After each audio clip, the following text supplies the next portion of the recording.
Emma Briggs had always listened to what her gut told her. Right now, her gut was really screaming at her. Emma Briggs was a person who trusted her feelings, and her feelings were telling her something was very wrong. It was a little after 9 on a Thursday night.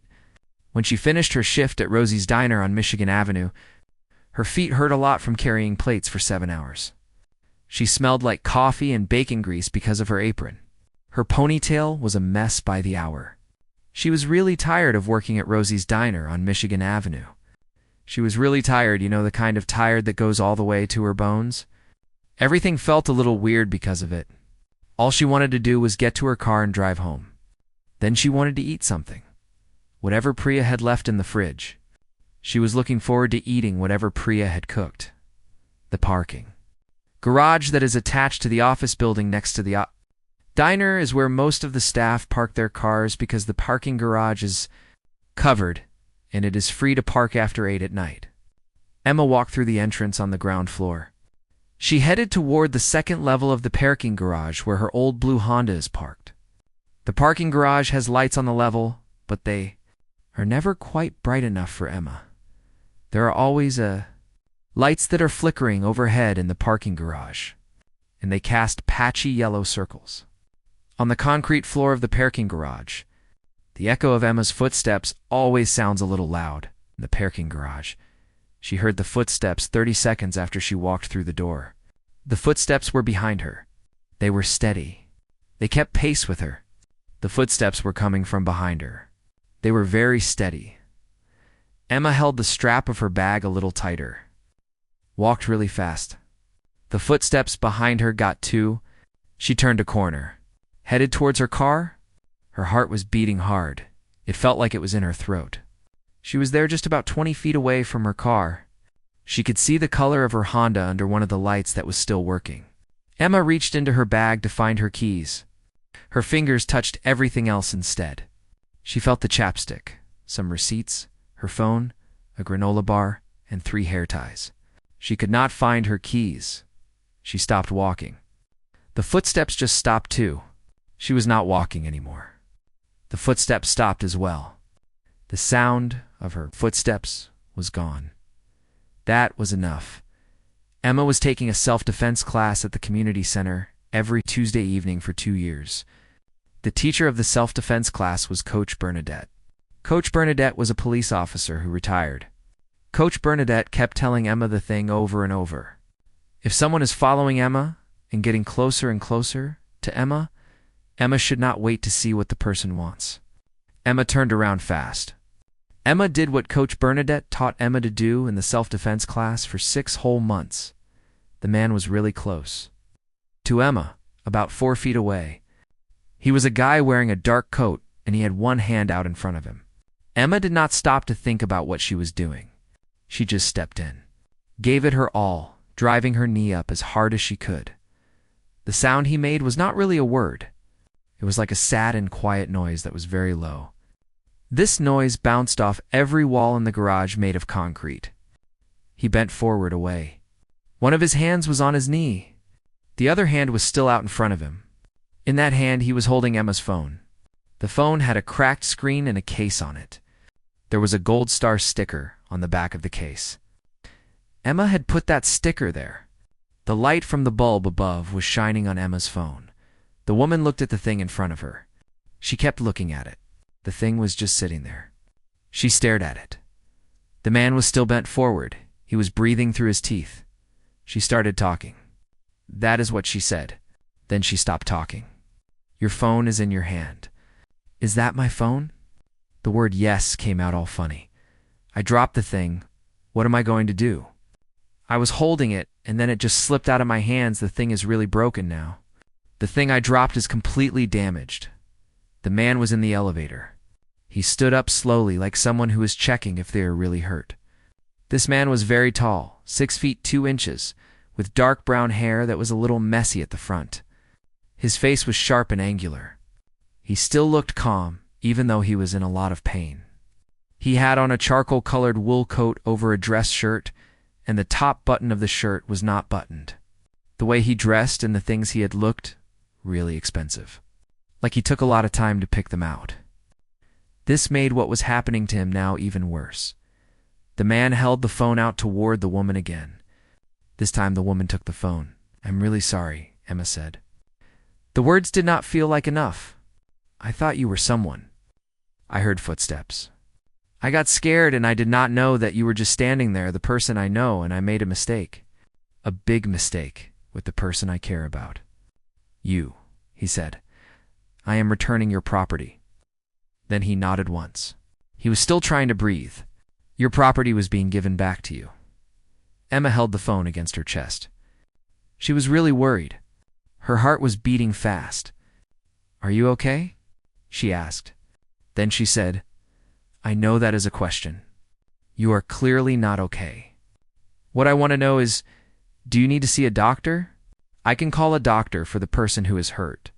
I can call someone to help the person who is hurt. I will survive." He rested his shoulder against a pillar for a moment, looking at her with a face that was hard to figure out. His eyes were a gray color, really clear and sharp, and they had a weird calmness. To them, like he was used to people staring at him, and had decided a long time ago that it did not bother him. "Though I would prefer not to do this all the time, I will. I will get through it because I will survive." Emma opened her mouth. Then she closed it. The heat started to crawl up her neck. She said, "You are making a joke now about the situation that Emma is in." "I am trying to—" A small crease appeared at the corner of his mouth. "It is the thing that is keeping me upright at the moment. The thing that is keeping me going is that I am trying to do this one thing. I am really sorry." She moved her body to the side. "You should have called out to me. You should have said something to me. I did." He raised an eyebrow. "I said, 'Excuse me' to the person, actually. I was in the stairwell. I said, 'Excuse me.' The person had their headphones in at that time." She reached up, found one earbud still in her left ear. The other earbud was hanging down against her shoulder. It must have fallen out when everything got crazy. She took both earbuds out and looked at the earbuds. Then she looked back at him. Now she was really embarrassed. It was not just in her face. The embarrassment was over her body. She felt it everywhere. The woman said this again. "I had my headphones in. I definitely did that. You were calling after me. I did not hear you. I was probably far away to hear the sound of your voice when you were calling after me.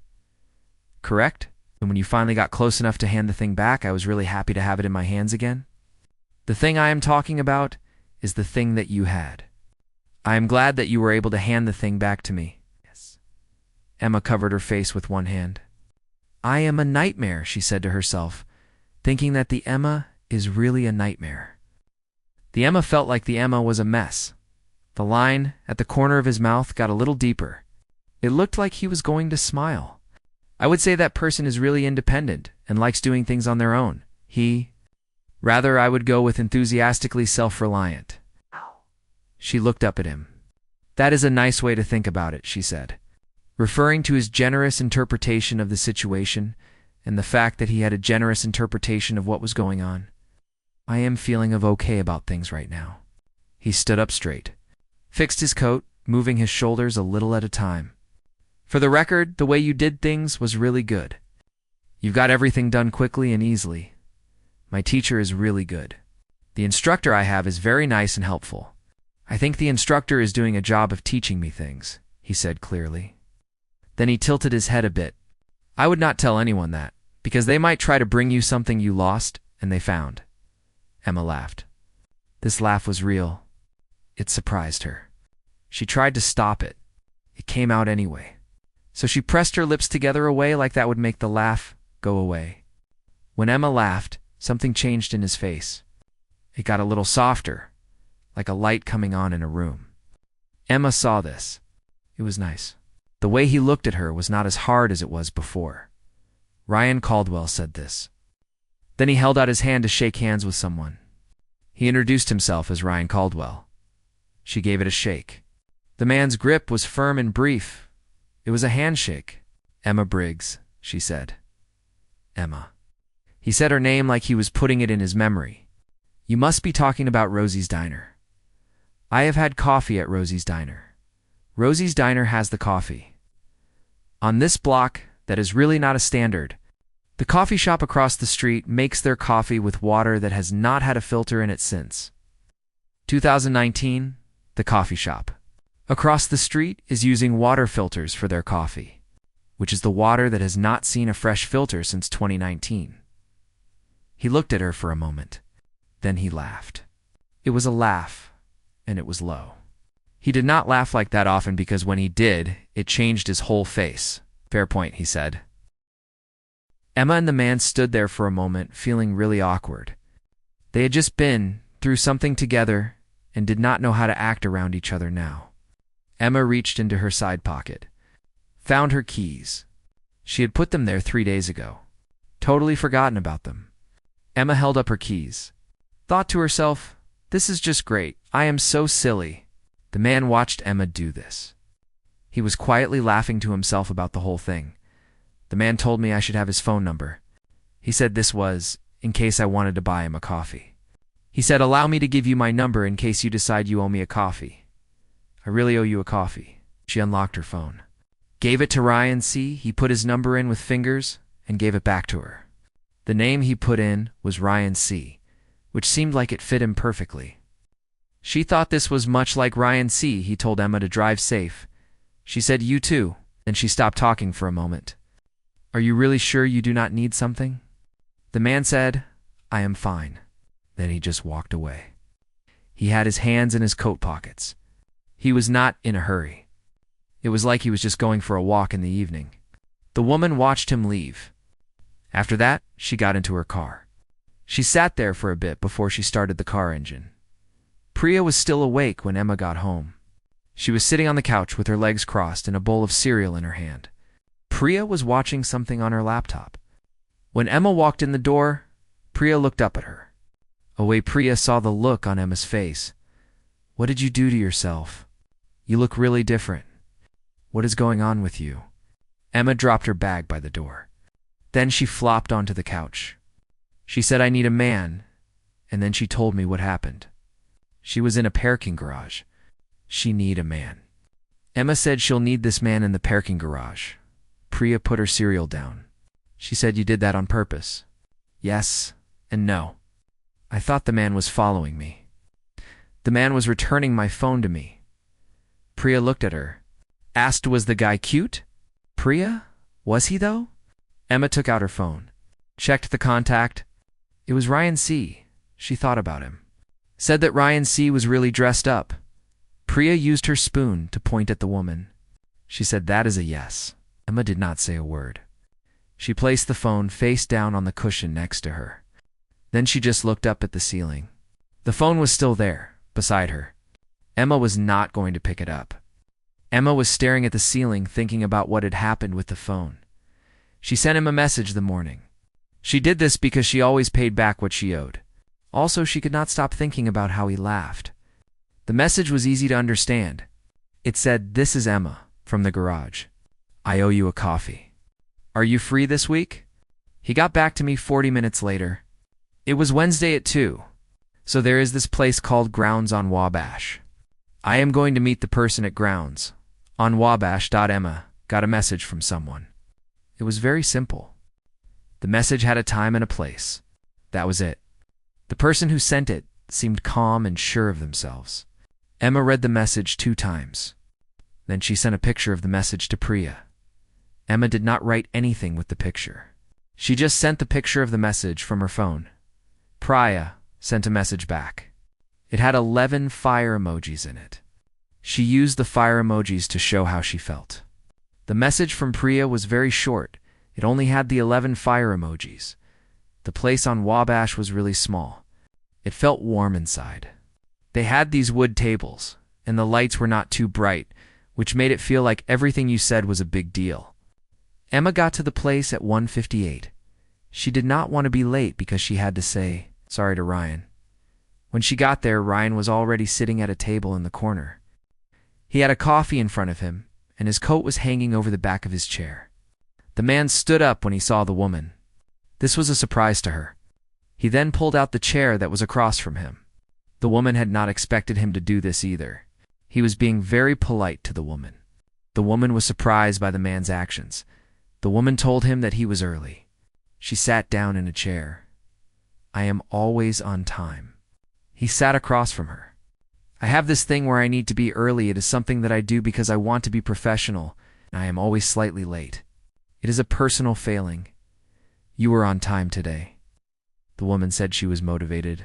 She just came out with it without thinking about it. Then she looked at the menu away. The man did not say anything.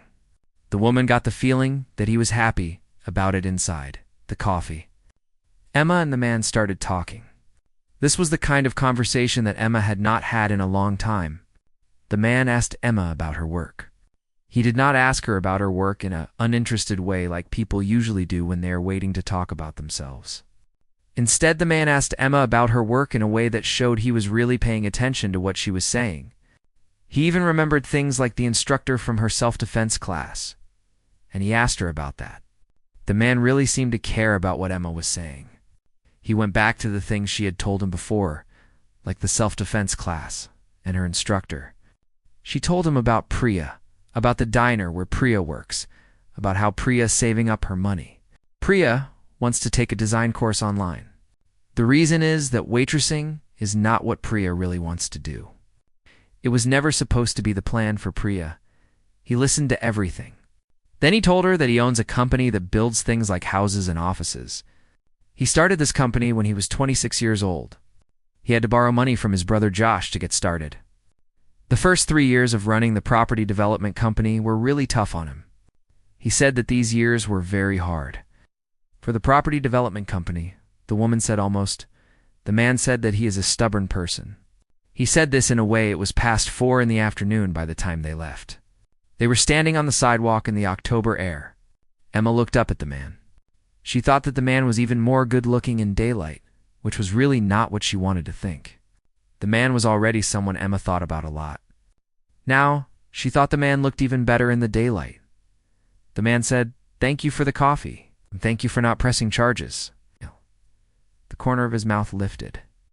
He said, "The thought of this crossed my mind briefly." I bet it did. She put her hands in the pockets of her jacket. Ryan, Emma. This was nice. She said that in a way because she was not the kind of person who made things sound fancier than they were. I mean it, she thought to herself. This was really nice. He looked at her for a moment, with that gaze that did not give away his thoughts. Yes, he said. He sent her a message that evening. It was really short. He just asked her if she was free at the time the next week. The same time, week, was all he said. Emma was sitting on her bed. She was reading. She felt something move inside her chest. It was like a door that opens a bit. When it does, it lets in a lot of light. This was more light than Emma was expecting. The light was a surprise for Emma. Emma was. She felt happy about the book. She typed back yes. She really meant it. The week that went from Wednesday to the Wednesday felt like it was taking forever. It was longer than any week Emma could remember in a time. She went to work at Rosie's. She did her job. On Tuesdays, she had a self-defense class with Coach Bernadette. This class was very important to her. Her friend Priya needed help painting the bathroom. The color they chose was called Sage Mist. It looked like green to her. She could not stop thinking about Ryan Caldwell. She had only met Ryan Caldwell for 2 hours. This was not a lot of time. She thought about Ryan Caldwell a lot. She thought about him more than she should. Priya noticed things because that is what Priya did. Priya was always paying attention to everything. Around Priya, she told him on Sunday evening that he checked his phone 4 times during dinner while they were washing the dishes together. I was looking at the clock to see what time it was. The time was something I needed to know. I wanted to know the time. A microwave clock is directly in your line of sight. Emma gave her a plate that was wet.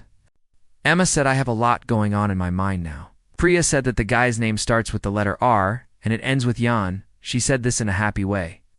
Then Emma got her back by splashing her with the brush they used to wash dishes. Ryan sent a message on Monday. It was not about Wednesday. He just said that he had gone to Rosie's diner that morning. He ordered coffee at Rosie's diner. She could imagine Ryan standing in line at Rosie's diner. He was standing there in his calm way. His coat was perfectly pressed. Ryan looked a little out of place at Rosie's diner. Rosie's Diner is a place. They still have paper menus. They have sugar dispensers that look like chickens. Ryan looked a bit strange in Rosie's Diner because it is so different from the places he usually goes to. She said that the chicken sugar dispensers are really important to the place. The chicken sugar dispensers are what make it special. Do not judge the chicken sugar dispensers. They are the heart of the establishment. The chicken sugar dispensers are. He sent back a message that the coffee was really good. The chickens at the place were pretty strange. The chickens were actually very unsettling. Emma laughed really loudly. It surprised her. Priya turned around from the couch to see what was going on. Emma quickly put her phone down. He started staring at a water stain on the ceiling, trying to act like it was really fascinating. The water stain was pretty big. Emma just kept looking at it, not saying a word. Wednesday was finally here. Ryan. She met at grounds again. This time when she got to grounds, Ryan was already there with 2 coffees. He had ordered her coffee the way she liked it. Her coffee had oat milk and no sugar. It was a little extra hot, just like she had asked for the week before. She sat down in her chair, looked at her coffee cup. Then she looked at Ryan. The woman said that you remembered. The man said I pay attention. Like it was nothing. They stayed for 3 hours. It started raining around the 90-minute mark. Neither of them said we should leave. He talked to her about his childhood in a house in Evanston. He lived with his mother and Josh. This was after their father left them. He told her about the kind of pride he had. It was a pride. It shaped who he is today. He never lets things get hard. He never uses difficulty as an excuse for not doing something. He talked about growing up in Evanston with his mother and Josh. Emma told him about her mother, Diane. Her mother. Diane worked at a nursing home during the day and at a grocery store in the evening. Emma said her mother, Diane, always had a hot meal ready for her when Emma called to say she was coming over. Emma felt that watching her mother, Diane, work hard had a big effect on her. It made Emma want to work too, but it also made Emma really scared of not doing anything. Emma did not want to be someone who stood still and did not do anything like her mother. Diane was always on the go. Emma loved her mother, Diane, and she wanted to be like her. So Emma kept working just like her mother. Diane? Ryan said that she sounds really amazing. Emma said that this woman is really tough. I mean, she is the person I know. If she met you, she would probably try to fix you up with her friend Linda's daughter. So, I am doing this to protect you. I am keeping you 2 apart because I do not want her to try to set you up with Linda's daughter. He smiled at that. It was not a smile like the one Emma saw in the garage. That one was small and careful. This smile was real. It was full. It was genuine. When Emma saw this smile, it did something to her. It changed something in her chest. Emma did not know what to call this feeling. The smile from him made Emma feel this way. It was like something moved around in her chest when she saw the smile from him. That evening, it was raining. They were standing outside. They stood under the roof thing at the front of the coffee shop. The roof was not very wide. They were standing close to each other. Their shoulders were almost touching. They were watching the rain come down. The rain was falling in gray sheets across the street. Ryan's car was parked around the corner. The place where Emma caught her train was 2 blocks away, to the north. The man told me that I could have my driver take me. He said this to me directly. My driver can take you, he said. The woman said she likes the rain. This is not the truth, though. She only likes the rain a bit. The rain is something the woman can tolerate. It is not something she really loves. The woman likes the rain when it is gentle. That is about it. He looked at her sideways. You are going to get completely soaked, he said to the woman. The woman was going to get really wet. He told the woman that the woman was going to get completely soaked. I have gotten soaked before. She turned to face him. Saw that he was already staring at her. He was really close, the kind close that sneaks up on you. I am fairly durable, he said. I know, in a soft voice. The way he said it made me think he was talking about something than just the rain. She made herself look away first. She said, time next week? Yes. He said that one word, and his voice was steady. She saw his jaw get a little tighter. That is what his jaw did when he was feeling something that he did not want to talk about. She had begun to notice these things about him without even realizing it.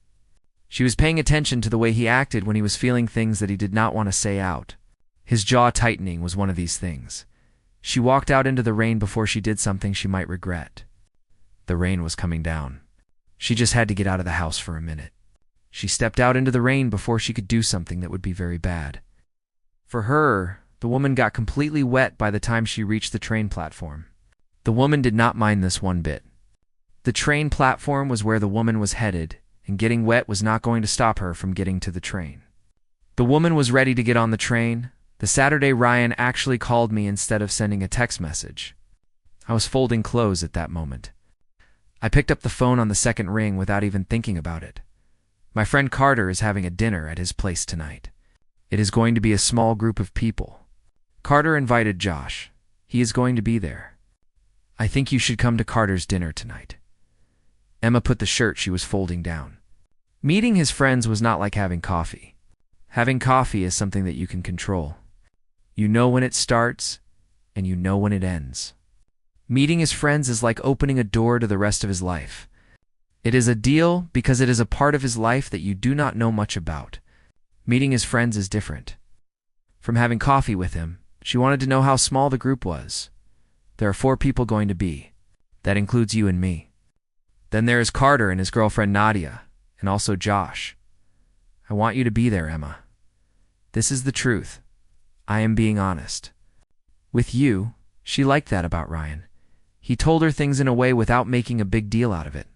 She had met guys before who made everything so complicated, who would not say what they really meant. Ryan was different. He was a guy he did not talk a lot, but when he did say something, he meant it. He would say what he thought. That was it. She said, okay. Then she asked what time it was. Carter Wells lived in a big apartment on the 16th floor of a building in River North. The apartment had windows that went from the floor to the ceiling, and you could see the whole city from them. When Emma got to the apartment, Carter Wells opened the door himself. He was just like Emma thought he would be from what Ryan had told her. Carter Wells had a personality, and he laughed really loudly. He was the kind of man who made everyone in the room feel like they were part of the group away. Carter Wells was one of those people who could make you feel welcome and included soon as you met him. Emma, he said, shaking her hand with both of his hands. Ryan told him about the parking garage that Ryan was talking about the parking garage. Emma turned to look at Ryan, who was standing behind her. He had a look on his face that said he did not do anything. Did Ryan do that? That is the story I have heard this year. Carter clapped Ryan on the back. I was really humbled by a waitress who was driving a Honda. This kind of thing is good for the soul of the waitress. It is good for our souls to the story of a waitress in a Honda. Ryan said Carter in a way that was really scary. He only said one word. It was like he was saying a lot of things at the same time, like, be careful and do not do anything wrong. Ryan's tone was very serious. It was like he was giving Carter 17 warnings all at once. I am just saying. Carter stepped aside to let them in. Come on, Nadia. Made everything from scratch, and Nadia will be really upset if nobody says how good the food is. Nadia put a lot of work into making all of this food from scratch. Josh Caldwell was sitting on the kitchen counter. He was eating an olive from the jar. Emma walked in.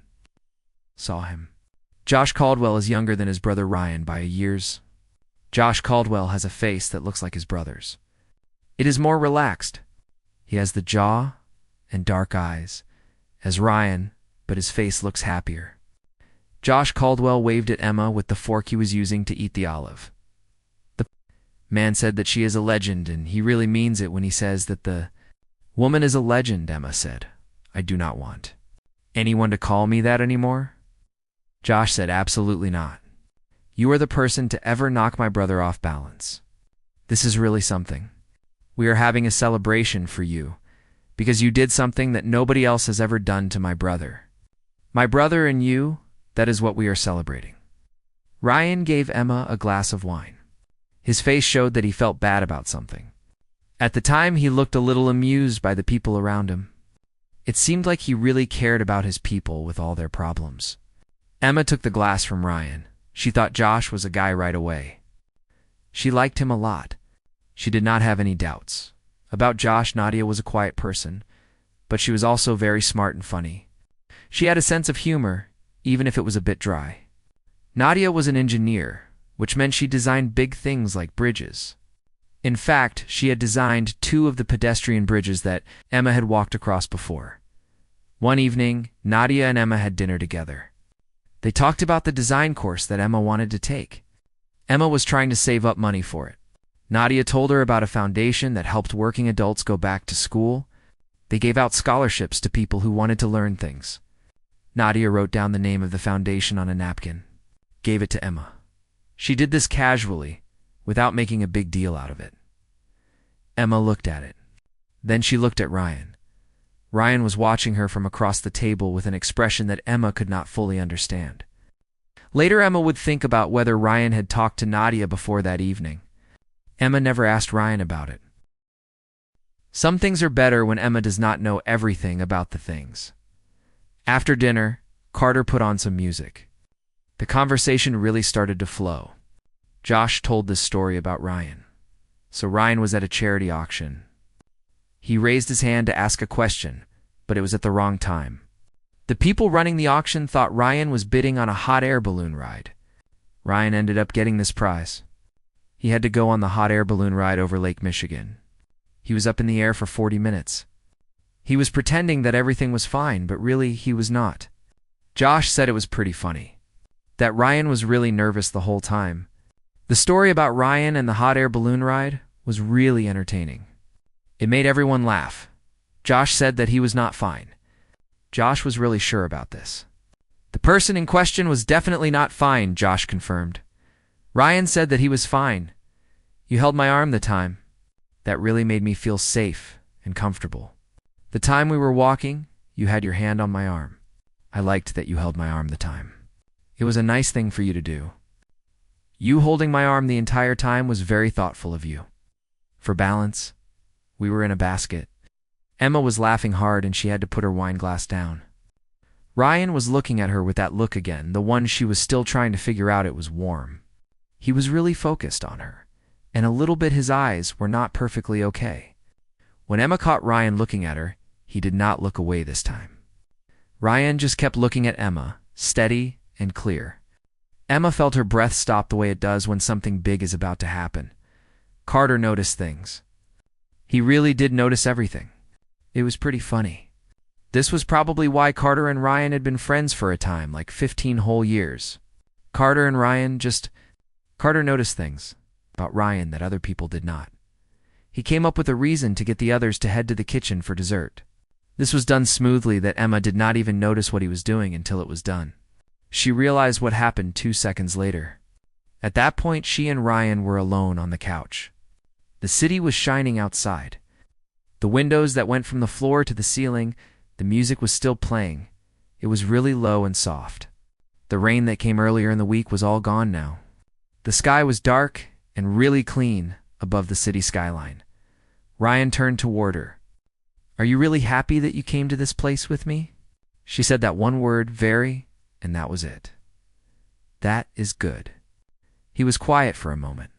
Outside, a plane was moving slowly across the sky, its small lights blinking on and off. He said Emma. She turned to face him completely. His face did not look like it normally did. He usually kept his feelings hidden. Now they were visible. What she saw was something she knew well. She had been feeling it too for a time. It was something that had been growing slowly in the moments they spent together, like when they had coffee. He knew exactly what she liked. It was also there on days when they stood together at the door. It was in the texts they sent each other late at night. The way he always got her drink right without her even asking was also a part of it. The coffee cups and rainy doorways and late-night texts all added up to this feeling she saw in him now. She recognized the feeling because she had been feeling it herself for weeks. It was all connected. To him, and the way he always seemed to know what she wanted, he said, "I think you already know what I am about to say." The man looked at him, waited for him to continue talking about what the other person already knew about the thing he was going to say. He was going to say something about the thing that the other person already knew. The thing he was talking about was something that the other person was already aware of. She said, "I think I do. I want to be clear about this." He reached over, took Emma's hand. which was the first time he had done it on purpose. Not like when they brush fingers reaching for a book. Not like a handshake on a concrete floor. Just taking Emma's hand the way you take something you want to keep. I am not interested in things, Emma. I should tell you that up front. I do not do this halfway thing well, Emma. I am just not good at it. If I am in completely. She looked at his hands, then up at him. That is a lot of honesty for a Saturday night. She thought about what he said. It seemed like he was telling her the truth. The honesty of the man was something that caught her attention on this Saturday night. This is the kind of thing I know how to do. I mean, the only kind of thing that I am familiar with is this kind of thing. She squeezed his hand once. Then I should tell you the thing. The thing is, I do not do things halfway. My family, we are people who go in and we really mean it when we do something. We do not mess around. We go all the way with the things that matter to us like my family does. I come from people who go in and they really mean it. The corner of his mouth started to go up. Then his smile spread to his eyes. This time his whole face looked different. It looked open and honest and really happy. It was the thing she had seen in a long time. She really liked the way the smile changed his face. It made him look like a different person. A person who was genuinely happy. A person who was the smile that she had seen on his face. He said that then we understand each other. The woman said we do in Carter's apartment. Where the warm light felt really nice, Emma Briggs and Ryan Caldwell looked at each other. They could hear Josh laughing in the kitchen. The city was all bright and big outside the window. They just knew that something new was starting. This was not going to be something that was kind of happening. It was not going to be one of those things where they just wait and see what happens next. Emma Briggs and Ryan Caldwell were starting something. This is something. It began in a parking garage that was not well lit. There was a knee and a phone and a man who was laughing anyway. The man in the parking garage was laughing. Something real started with the man and the phone and the knee in that lit parking garage. The best kind of beginning.